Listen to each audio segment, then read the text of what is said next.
Sup guys, Marcus here, and today I'm here to talk about Shogun. Now between you and me, I kinda needed this show. I mean, ever since Succession ended, I've been kind of just adrift on my prestige TV dramas. And after playing Ghost of Tsushima, I've also been craving a Japanese epic. And boy, did I get it. This show was my obsession. It fired on all cylinders. It was just so immersive. Are we sure we can't get a season 2? The Fuji memes alone would be worth it. So here are 5 things, in no particular order, that I liked about Shogun. Spoilers ahead. Number 1, the cast. The cast is kinda perfect, so let's start with Toranaga. Hiroyuki Sanada is such a force in this. He's not bookending a movie like in Mortal Kombat or being a random cameo in Avengers Endgame. This is his show. Now at first you think Toranaga is like a clever version of Ned Stark. But as the show goes on, you realize, no, he's a Tywin Lannister type. Now my only gripe is that sometimes he comes off a little too clever, a little too Alonzo from Training Day omniscient, but Sanada does sell it though. Next is John Blackthorne. Everyone's been saying it, and I completely agree. There's a lot of Tom Hardy energy to this character, specifically Mad Max Fury Road energy. Now what I like about Blackthorne is that he's not the white savior. He's more of a catalyst to get things going. He is also a lot of fun to imitate. The way he speaks and pauses is quite strange, especially in the Japans. Next up is Mariko. Now of course when you first see her you think, oh, love interest, got it. But there's actually more going on with this character. To quote Game of Thrones, she has a real woman's courage in almost every conceivable way. And by the end of the show, she kind of becomes the soul of Shogun. Now those are our main characters, and they're both awesome in their own way. But believe it or not, they are not my favorite characters. My favorites are Yabushige, who's always trying to play all the sides, but he's not good at it.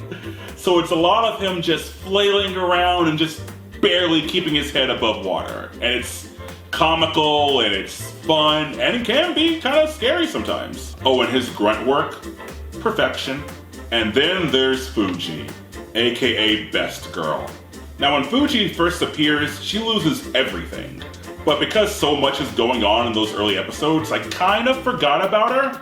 But then when she pulls the gun on Omi, I was like, did I just get a new TV girlfriend? Does Rose Tyler finally have to give up that belt? Maybe. Number 2, the Setpieces. Now this show is more like season 1 through 3 Game of Thrones, so it's not as spectacle heavy as the later seasons became. But each episode does have a memorable moment, whether it's Toranaga's son blowing away Chosen with the cannons, or his darkly hilarious attempt to kill his uncle, or the earthquake scene, or whenever shinobi assassins are used. Scary guys. We never get big epic battles, so that poster kinda lied. But we get just enough skirmishes to satisfy my inner American bloodlust, so bravo! Number 3, the Intrigue. Plans within plans. Everyone is plotting in this show. They are schemers. Whether it's the Portuguese, or any of the 5 factions, or Lady Ochiba, or Ishido, or the fisherman who's really a super samurai. Everyone has some sort of ambition, and they're all almost never honest. And the audience is never quite clued in into the scheming until the very end. So when things would eventually be revealed, I would always go, oh, so that was your plan? Clever girl. Number 4, the Immersion. Now I'm already a low-key Japanophile, so when I was watching this show I was like, why would Blackthorne ever want to go back to England? The landscape is gorgeous, the costumes are gorgeous, the culture is heavy and complex. Considering this was all shot in Vancouver, you really do feel the essence of ancient Japan. Man, I want to be a Hatsumoto so badly. And finally, number 5, the opening credits. Now it definitely feels like an homage to Game of Thrones, but it has its own flavor.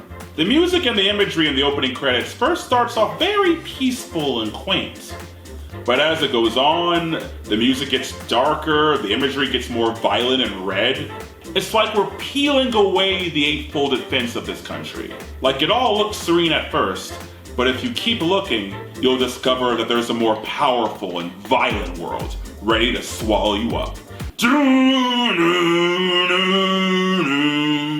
So what about you? What are 5 things that you liked about Shogun?